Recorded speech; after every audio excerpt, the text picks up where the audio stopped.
तो हम बात करते हैं क्लास 8 एक्सरसाइज 1.4 क्वेश्चन 6 और 8। क्वेश्चन नंबर 6 और 8 में बच्चों का डाउट है, तो इसे क्लियर करने के लिए मैं आपको बता देता हूं। देखिए 6 में और 8 में वेरीफाई करना है, और इससे पहले हम देखेंगे इनकी प्रॉपर्टीज है क्या, क्योंकि हमें क्वेश्चन नंबर 8 में प्रॉपर्टी भी बतानी है। तो इससे पहले हम देखते हैं प्रॉपर्टी है क्या। तो देखिए मैं इससे पहले भी डिवीजन प्रॉपर्टी पे एक वीडियो दे चुका हूं, आप उसको दोबारा से देख लें, क्योंकि सेम प्रॉपर्टी होती है दोनों की। जो थोड़ा बहुत डिफरेंस है मैं यहीं पे बता देता हूं। देखिए इसमें आपकी पहली प्रॉपर्टी क्या है, अगर आपको दिखाई भी नहीं दे रहा है तो कोई बात नहीं, मैं आपको बताऊंगा ही। पहली प्रॉपर्टी है क्लोजर प्रॉपर्टी। क्लोजर प्रॉपर्टी कहता है the product of two rational number is always a rational number. देखिए कोई भी दो रेशनल नंबर होंगे, अगर हम उनका आपस में मल्टीप्लाई करते हैं तो उनका आंसर भी रेशनल नंबर ही आएगा। उसी के लिए उन्होंने एक एग्जाम्पल भी दिया हुआ है कि एक रेशनल नंबर है 3/4। मैं आपको लिए बता देता हूं। देखिए एक रेशनल नंबर था 3/4 और दूसरा नंबर है -1/6। ये दोनों रेशनल नंबर है। रेशनल नंबर के लिए मैंने पहले बताया था कि कभी भी डिनोमिनेटर जीरो नहीं होगा। जब तक डिनोमिनेटर जीरो नहीं होगा तब तक वो एक रेशनल नंबर ही होगा। तो इसमें करना कुछ नहीं है, हमें इन दोनों की आपस में मल्टीप्लाई करनी है, और जो मल्टीप्लाई करके आंसर आएगा 3/4 इंटू -1/6। ये आंसर क्या देता है हमें, ये आप जब आंसर मल्टीप्लाई कर लेंगे तो इसका आ जाएगा -3/24। क्या ये आ जाएगा, ये आ जाएगा। अगर मैं इससे डिवाइड भी कर दूं तो कितने टाइम जाता है ये, 3/8 = 24। तो ये आ गया -1/8।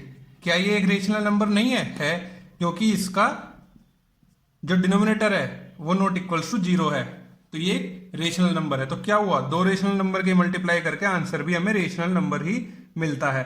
ये तो हुई हमारी पहली प्रॉपर्टी। अब इसमें आगे देखते हैं हम। दूसरी है commutative property. Two rational number can be multiplied in any order.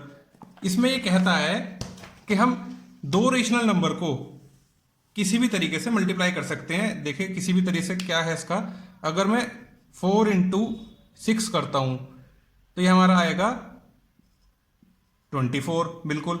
अगर मैं इसे ऐसे चेंज कर दूं, इसका ऑर्डर चेंज कर दूं, तो ये क्या आएगा 6×4 = 24। यानी कि 4 × 6 = होता है 6 × 4।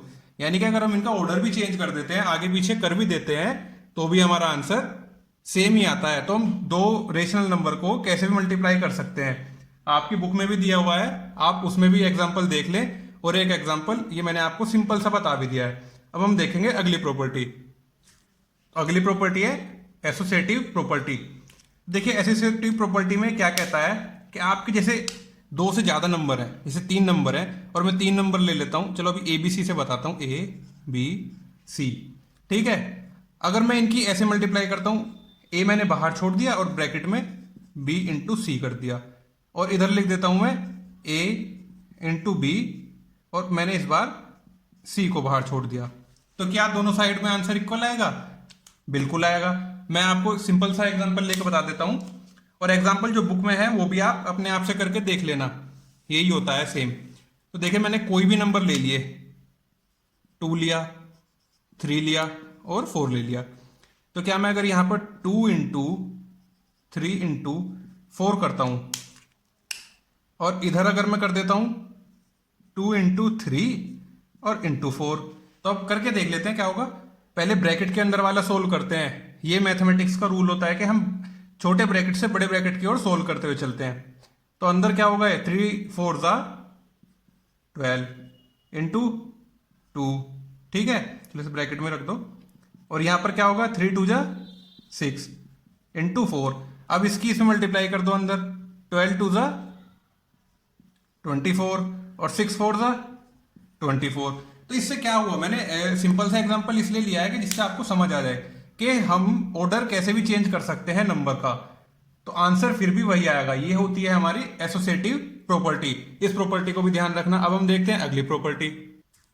अगली प्रॉपर्टी कहती है existence of multiplicative identity. Multiplicative identity से क्या मतलब है कि कोई ऐसा नंबर जिससे हम मल्टीप्लाई करें और फिर भी वो नंबर चेंज ना हो, वो उसकी मल्टीप्लिकेटिव आइडेंटिटी कहलाती है। अब देखिए P/Q है। P/Q क्या, आप इसमें 1/2 ही ले लो, ये ऊपर वाला p और नीचे वाला q हम ऐसा रेशनल नंबर में मान के चलते हैं। अब हम इसमें ऐसा कौन सा नंबर से मल्टीप्लाई कर दें कि जो आंसर जो हमारा आए वो एज इट इज यही रहे। सिंपल है, इसमें अगर हम 1 की मल्टीप्लाई कर देंगे तो ऑलवेज आंसर हमारा यही रहेगा। चाहे हम कोई और नंबर लेके देख लेते हैं, अगर उसमें 1 की मल्टीप्लाई कर देते हैं तो आंसर हमारा सेम ही आता है। तो इसका कहने का ये मतलब हुआ कि हम 1 की किसी भी रेशनल नंबर में मल्टीप्लाई करेंगे तो हमेशा हमारा आंसर सेम ही आता है। यानी कि आइडेंटिटी, उसकी मल्टीप्लिकेटिव आइडेंटिटी कौन बचा के रखता है, तो उसकी मल्टीप्लिकेटिव आइडेंटिटी 1 बचा के रखता है। 1 से आप कभी भी मल्टीप्लाई करेंगे तो आंसर सेम ही आएगा। तो यही ये कह रहा है, for any rational number p upon Q, कोई भी रेशनल नंबर हो, we have p upon Q into 1, उसमें अगर आप 1 की मल्टीप्लाई कर देते हैं तो हमारा आंसर सेम ही रहता है। सो 1 is called the multiplicative identity for all rational number. तो कोई भी रेशनल नंबर हो उसके लिए 1 ही रहती है multiplicative identity for any rational number. ये देखो दिख भी रहा होगा आपको, आप अपनी बुक में भी देख लेना एक बार। ठीक है, तो हम देखते हैं इसकी अगली प्रॉपर्टी। देखो अगली प्रॉपर्टी है existence of multiplicative inverse. Existence of multiplicative inverse यानी कि मल्टीप्लिकेटिव इनवर्स होता क्या है। मल्टीप्लिकेटिव इनवर्स क्या है, जैसे p अपॉन क्यू ही बोलते हैं ये, तो इसका मल्टीप्लिकेटिव इनवर्स अगर मैं बताऊं तो क्या होगा, इसका मल्टीप्लिकेटिव इनवर्स होगा q अपॉन p। अब आप कहोगे कि ऐसा क्या, मल्टीप्लिकेटिव इनवर्स का मतलब है कि जब भी आप किसी नंबर में उसकी मल्टीप्लाई करो, यानी कि किसी भी नंबर में उसके मल्टीप्लिकेटिव इनवर्स की मल्टीप्लाई करो तो आंसर हमेशा 1 आना चाहिए, 1। यानी कि अगर मैं कोई नंबर ले लेता हूं 5 अपॉन 6 और मैं कहूं इसमें किसी ऐसी चीज की मल्टीप्लाई करो कि हमारा आंसर 1 आना चाहिए, हमारा आंसर ऐसी मल्टीप्लाई करो कि हमारा आंसर 1 आना चाहिए, तो आप क्या कहोगे कि हम सोचते हैं, तो इसमें सोच के हमने क्या लिखा कि हम इसमें अगर मल्टीप्लाई कर दें 6 अपॉन 5 की तो हमारा आंसर 1 आ जाएगा। वो कैसे, इससे ये कैंसिल आउट हो जाएगा, इससे ये कैंसिल आउट हो जाएगा, यानी कि 5 बन जा 5 और 6 बन जा 6, हमारा आंसर 1 आ गया। तो इससे क्या पता चला, इससे ये पता चलता है कि हमारा मल्टीप्लिकेटिव इनवर्स जो भी नंबर लिखा हो उसका रेसिप्रोकल इनवर्स कर देंगे। अगर रेसिप्रोकल और इनवर्स का मतलब होता है कि उल्टा कर देंगे। 5 अपॉन का हमने 6 अपॉन 5 कर दिया, यहां अगर हमारा 4 अपॉन 3 होता तो हम 3 अपॉन 4 कर देते तो भी 1 आता, और अब भी 1 आ रहा है। अब आप सोचेंगे ये तो अपॉन की फॉर्म में है इसलिए हम इनका उल्टा कर सकते हैं। अगर खाली ऐसा लिखा हो हमारे पास और बोल दे कि इसका मल्टीप्लिकेटिव इनवर्स बताओ, 5 का बताओ, 3 का बताओ, 2 का बताओ, तो इसमें कुछ नहीं है। जहां पर कुछ भी ना लिखा हो नीचे, यानी कि वहां पे हम मान लेंगे कि हमेशा 1 होता है। ठीक है, तो 5 का मल्टीप्लिकेटिव इनवर्स क्या होगा, उल्टा मैंने बताया था, 1 अपॉन 5, 5 1 जा 5, आंसर 1 आ गया। 3 का 1 नीचे है ही, 3 का क्या होगा 1 अपॉन 3, 3 से 3 कैंसिल आउट, फिर 1 आ गया। 2 का भी ऐसे ही हो जाएगा। तो ये होगा आपका मल्टीप्लिकेटिव इनवर्स, और यही प्रॉपर्टी मैंने डिवीजन वाले में भी बताई है और यही अब मैं बता रहा हूं आपको मल्टीप्लिकेशन वाले में। दोनों वीडियो आप ध्यान से देख लें तो समझ आ जाएगा। अब हम देखते हैं अगली प्रॉपर्टी। देखो अगली प्रॉपर्टी है प्रॉपर्टी ऑफ जीरो। ये कोई ज्यादा बड़ी प्रॉपर्टी नहीं है, आसान है। Multiplication of any rational number by zero always gives zero as it product if p upon q is a rational number then p upon q into zero equals to zero. ये क्या कह रहा है कि प्रॉपर्टी ऑफ जीरो में आप किसी भी रेशनल नंबर की अगर जीरो में मल्टीप्लाई करते हैं तो हमारा आंसर जीरो ही आता है। ये तो सभी बच्चों को पता भी होगा। अगर आपका कोई रेशनल नंबर है 5 अपॉन 6 ही ले लो, अगर मैं इसमें जीरो की मल्टीप्लाई कर दूं क्या आंसर जीरो नहीं आएगा? ये जीरो को अगर मैं पहले लिख के ऐसे कर दूं तो भी आंसर जीरो ही आएगा। तो ये प्रॉपर्टी ऑफ जीरो है, इसे आप याद रख लेना, कोई ज्यादा बड़ी प्रॉपर्टी नहीं है, ये आपको पता भी होगा। अगली प्रॉपर्टी देखते हैं हम, 7th प्रॉपर्टी, और इसकी लास्ट है distributive property of multiplication over addition. ये क्या कहता है कि जो डिस्ट्रीब्यूटिव प्रॉपर्टी होती है वो होती क्या है? इसमें क्या है कि आप 3 नंबर ले लो कोई भी, एग्जाम्पल आप देख सकते हैं, बुक में एग्जाम्पल है, आप इसे अच्छे से देख लेना। मैं ये वाले नंबर इसलिए नहीं लेता हूं क्योंकि आप बुक में देख लेंगे, मैं कोई भी इजी नंबर लेके आपको समझाने की कोशिश कर रहा हूं जिससे आपको जल्दी समझ में आ जाए। मैंने कोई नंबर लिया, एक नंबर लिया a, उसकी वैल्यू है 2, दूसरा लिया मैंने b, उसकी वैल्यू है 3, फिर लिया मैंने c, उसे ले लेता हूं मैं 4, 2 3 4, ये मैंने 3 नंबर ले लिए। तो प्रॉपर्टी कहती क्या है? ये प्रॉपर्टी कहती है कि अगर मैं करता हूं यहां पर ए इंटू बी प्लस सी। बुक में देख लेना आप, उसमें P upon Q R S और टी अपॉन यू की फॉर्म में है, वो भी यही है, मैं लिख भी दूंगा इसकी जगह भी। तो वो इक्वल्स टू क्या होगा, अगर मैं कर देता हूं ए इंटू बी प्लस ए इंटू सी, तो ये दोनों साइड इक्वल होती हैं। ये है कुछ नहीं, इधर भी देखो ये कुछ नहीं है, ये है क्या, ये वाली a इंटू बी प्लस सी जो है, इसका मैंने a की ब्रैकेट में अंदर मल्टीप्लाई की है, a इंटू बी, यही लिख दिया मैंने a इंटू बी, फिर बीच में प्लस का साइन है तो प्लस का साइन है, फिर लिखा मैंने a into C, a into C. तो ये कुछ नहीं है, इधर वाली को ही इधर थोड़ा खोल के लिख दिया है, तो इसमें समझ लेना आप आसानी से। अब वो a को बुक में क्या लिखता है, p अपॉन क्यू, और अंदर b को लिख रहा है वो r अपॉन एस प्लस, और c को लिख रहा है t अपॉन यू। सिंपल है, मैंने आपको इजी वाली फॉर्म में लिख के दिखाया जिससे आपको जल्दी समझ में आ जाए, फिर आपको ऐसे भी लिख के दिखा दिया है, तो आप कंफ्यूज बिल्कुल भी मत होना। तो मैंने a को क्या लिखा, p upon Q into r upon S bracket, और प्लस फिर ऐसे ही p upon Q into T upon you. तो दोनों फॉर्म सेम ही है, और आप डिनोट में कैसे कर रहा हूं, p अपॉन क्यू को a से, और r अपॉन एस को b से, और t अपॉन यू को c से, वो इसलिए आपको समझ आ जाए, तो वैसे रब कर दे रहा हूं आपको आगे बताने के लिए। तो देखिए अब मैं इधर क्या लेके चल रहा हूं, इधर लेके चल रहा हूं मैं a, ठीक है। अब a मैंने इधर लिखा, a की वैल्यू क्या है 2, b की वैल्यू क्या है 3, और c की वैल्यू क्या है 4। इधर a की वैल्यू 2, b की वैल्यू 3, a की वैल्यू 2 और c की वैल्यू 4, ऐसे लिख दिया मैंने। अब पहले मैंने भी बताया था ब्रैकेट के अंदर वाला सोल्व करते हैं हम पहले। 3 प्लस 4 क्या आएगा 7। अब यही वाला ब्रैकेट देखेंगे पहले, 2 3 जा 6, और ये वाला ब्रैकेट 2 4 जा 8, ठीक है। अब हम इधर देखेंगे पहले, 7 की 2 में मल्टीप्लाई करेंगे, 7 2 जा 14, और 8 और 6 ये भी 14, तो हमारी फिर से LHS इक्वल हो गई RHS के। यानी कि ये प्रॉपर्टी कहती है कि अगर हम ऐसे लिखेंगे तो भी वही रहेगी वैल्यू, अगर ऐसे लिख देंगे उसको खोल के थोड़ा तो भी वही वैल्यू रहेगी। तो मैंने इजी नंबर लिया आपको समझाने के लिए। तो ये हो गई आज की सारी प्रॉपर्टी मल्टीप्लीकेशन की। अभी हम बात करेंगे क्वेश्चन नंबर 6 और क्वेश्चन नंबर 8 की, जो मैंने बताया था जिसमें बच्चों के डाउट थे, ठीक है। तो ये क्वेश्चन नंबर 6 है। क्वेश्चन नंबर 6 है क्या, x इंटू वाई। देखिए x को बाहर रखा, y और z के अंदर मल्टीप्लाई कर दी, और फिर यहां पर x y की मल्टीप्लाई कर दी और z को बाहर रखा। तो ये हमें दोनों साइड इक्वल प्रूव करनी है, और इनकी वैल्यू क्या दी है, x की दी है 3 अपॉन -4, y की दी है -11 अपॉन 7, और z की दी है -21 अपॉन 22। तो देखिए हमें कुछ नहीं करना, ये सारी वैल्यू उठा के यहाँ पर रख देनी है, और हम देख लेंगे कि हमारी दोनों साइड इक्वल आ रही है या नहीं आ रही है। तो देखिए सबसे पहले x की वैल्यू जो दी हुई है यहाँ पर, वो दी हुई है 3 अपॉन -4।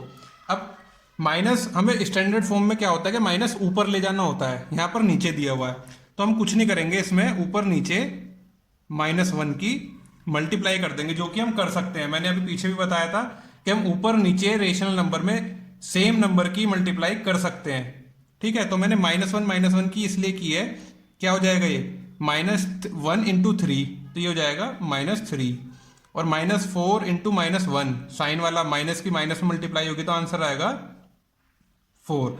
तो ये इसलिए किया क्योंकि मुझे साइन माइनस का नीचे से ऊपर लेके जाना था स्टैंडर्ड फॉर्म बनाने के लिए। तो हम x की वैल्यू -3 अपॉन 4 ध्यान रखेंगे। मैं यहाँ पे भी कर देता हूँ कि ये वाली हमने बना ली थी -3 अपॉन 4, ठीक है। तो हमें कुछ नहीं करना, यहाँ पे रख देते हैं फटाफट। तो क्या होगा -3 अपॉन 4 ब्रैकेट के अंदर -11 अपॉन 7 इंटू -21 अपॉन 22। पहले हम यही ले लेते हैं, ये हमारी LHS है, ठीक। LHS को ही सोल्व करते हैं हम। तो क्या आएगा हमारा 11 और 22, ये 11 से -1 टाइम गया और ये 2 टाइम, तो क्या ऐसे आ जाएगा -3 अपॉन 4 मल्टीप्लाई, और ब्रैकेट में अंदर क्या है -1 और -21, तो ये हो जाएगा माइनस माइनस की मल्टीप्लाई होती है +21, और अपॉन में ये जो इससे 2 टाइम गया था, 7 2 17 है, सॉरी ये 17 है यहाँ पर, ये इसकी वैल्यू 17 दी गई है, ये आप बुक में देख लेना, ये 17 दी गई है यहाँ पर, ठीक है। तो ये हो जाएगा 17 2 34, ठीक है। ये हमारे पास ये आ गया। अब हम इसे और सोल्व कर देंगे तो ये हमारे पास आ जाएगा, जब ब्रैकेट की अंदर मल्टीप्लाई करेंगे इसकी और इसकी, तो 21 3 63, माइनस और प्लस की मल्टीप्लाई की तो माइनस आया, और 34 की 4 में करेंगे तो क्या आएगा 136। तो ये हमारी LHS की वैल्यू आ गई, ठीक है। तो अब हम देखेंगे RHS, इसे मैं रब कर देता हूं, देखिए LHS की मैं वैल्यू इधर लिख देता हूं। LHS की आई है हमारी -63/136, ठीक है। अब हम देखते हैं RHS। RHS क्या कहती है? RHS कहती है x की वैल्यू रखेंगे -3/4 इंटू वाई की रखेंगे -11/17, ये दोनों ब्रैकेट में, और z है हमारा बाहर। तो हम देखेंगे क्या, यहां पर अंदर ब्रैकेट के कुछ भी नहीं कट रहा है, तो हम इसे मल्टीप्लाई कर देते हैं, that is 11 3 33, minus minus plus, 17 4 68, और फिर अब ये वाली सोल्व करने के लिए मैं ये लिख देता हूं 21/22। तो अब आप देखिए क्या हुआ, 11 से ये गया 3 टाइम और ये गया आपका 2 टाइम, ठीक। तो अब इससे ज्यादा हम और कुछ डिवाइड कर भी नहीं सकते हैं, तो ये क्या हो गया, यहां पर माइनस है, तो ये अब प्लस और माइनस की मल्टीप्लाई होगी, तो आंसर हमारा आएगा माइनस में। और 21 3 होता क्या है 63, और 68 की जब 2 में मल्टीप्लाई करेंगे तो आप करके देखना 136 ही आएगा। ये हमारी RHS की वैल्यू है, ये हमारी LHS की वैल्यू है। क्या हमारी LHS और RHS इक्वल हो गई? हो गई। तो यही हमें वेरीफाई करना था, तो ये वेरीफाइड, ठीक है। तो सिंपल है, मैंने कुछ नहीं किया, सिर्फ इसका साइन ऊपर नीचे, नीचे वाला ऊपर ले जाके सारी वैल्यू पुट किया है यहाँ पर। तो आप भी ऐसे ही कर लेना, हो जाएगा। तो देखिए ये हमारा क्वेश्चन नंबर 8, क्वेश्चन नंबर 8 का ये पार्ट है। इसमें क्या कह रहा है कि हमें एक तो इन्हें प्रॉपर्टी बतानी है कि प्रॉपर्टी है कौन सी, और ये वेरीफाई भी करनी है हमें। तो वेरीफाई कैसे करते हैं हम देखिए, ये 5/8 है इंटू 8/5, ये क्वेश्चन में ही दिया गया है, आप देख लेना अपनी बुक में, और यहाँ पर भी क्वेश्चन नंबर 8 का ए पार्ट, ठीक है। तो ये इसमें देखिए 5/8, जब मैं 5/8 की मल्टीप्लाई करता हूं 8/5 में, तो ये क्या आएगा 5 1 5 और 8 1 8, तो ये आ जाएगा हमारा 1, ठीक। ये वाली इतना पार्ट सोल्व हो गया। अब इक्वल्स टू में ये वाला देखते हैं, जब मैं 8/5 की 5/8 में करता हूं, तो इससे ये हमारा 1 आ गया, और ये किसके इक्वल प्रूव करना था 1 के, तो ये वाला 1 के इक्वल प्रूव हो गया। ये तो हमने प्रूव कर दिया। अब हमें बतानी है कि प्रॉपर्टी कौन सी है, तो आइए मैं आपको बुक में दिखाता हूं प्रॉपर्टी है कौन सी। तो देखिए मैंने भी आपको सारी प्रॉपर्टी पढ़ाई थी। ये है आपकी क्लोजर प्रॉपर्टी। क्लोजर प्रॉपर्टी में क्या था, एक रेशनल नंबर की आप दूसरे रेशनल नंबर में जब मल्टीप्लाई करेंगे तो आंसर भी हमारा रेशनल नंबर ही आएगा। तो ये एक रेशनल नंबर हुआ, ये भी रेशनल नंबर, और हमारा आंसर भी एक रेशनल नंबर आया। तो ये हमारी क्लोजर प्रॉपर्टी में होता था। बट अब आप सोच रहे होंगे कि एक आई थी इसमें मल्टीप्लिकेटिव इनवर्स, क्योंकि 5/8 की जब मैं मल्टीप्लाई करता हूं मल्टीप्लिकेटिव इनवर्स से, यानी कि इसका उल्टा करके, तो ये होता है। तो यही हुआ यहां पर भी, पर ये हम इसलिए नहीं कह रहे हैं क्योंकि उसने क्वेश्चन में मेंशन नहीं किया था कि आप मल्टीप्लिकेटिव इनवर्स से मल्टीप्लाई कर रहे हैं या किसी और से। तो इसलिए हमने 2 रेशनल नंबर मान लिए हैं, ये A और ये एक B। जब इनकी मल्टीप्लाई की तो इनका आंसर भी एक रेशनल नंबर ही आता है। तो ये आपकी क्लोजर प्रॉपर्टी हो गई, ठीक है। तो इसमें देखिए आपके ये 4 पार्ट है। इसमें आपको B में भी यही करना है, इनकी आपस में मल्टीप्लाई करके दोनों साइड को इक्वल प्रूव करना है, और ये प्रूव करने के बाद आपको देखना है कि ऐसा होता कौन सी प्रॉपर्टी में है। तो आप देखेंगे ऐसा कम्यूटेटिव प्रॉपर्टी में होता है कि आप पहले वाले के दूसरे मल्टीप्लाई करें या दूसरे वाले के आप पहले में करें, तो सेम ही रहती हैं दोनों साइड। तो यहाँ पर भी यही है, पहले वाले की दूसरे में और फिर दूसरे वाले की पहले में। ऐसे ही करके आपको चारों पार्ट प्रूव भी करने हैं। और पीछे देख लेना, अगर आपको स्टार्टिंग में नहीं याद होंगी तो पीछे से देख के पता लगा लेना आप कौन सी प्रॉपर्टी है। और आप वीडियो ध्यान से देखना तो आपको प्रॉपर्टी समझ आ जाएंगी सारी। और आप क्वेश्चन की प्रैक्टिस करते रहें।